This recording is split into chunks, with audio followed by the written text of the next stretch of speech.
Ito ay rated SPG. Striktong patnubay at gabay ng magulang ang kailangan. Maaaring may masiselang tema, lengguwahe, karahasan, sexual, horror o droga na hindi.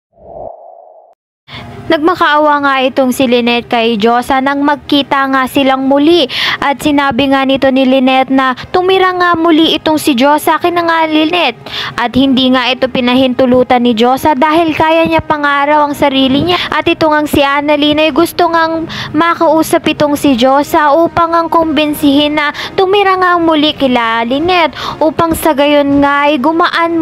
muli ang buhay nga nito ni Josa. Sa kabilang banda naman nga nang makumpronta nga nito ni Doc Benitez itong si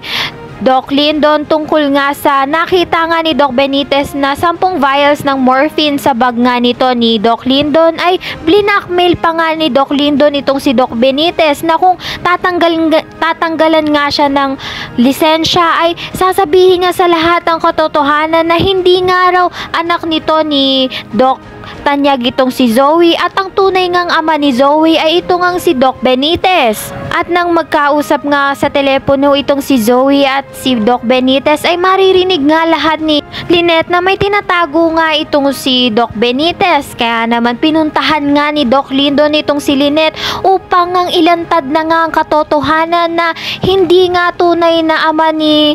Zoe ito nga si Doc Tanyag kundi ang tunay na ama nga nito ay si Doc Benitez.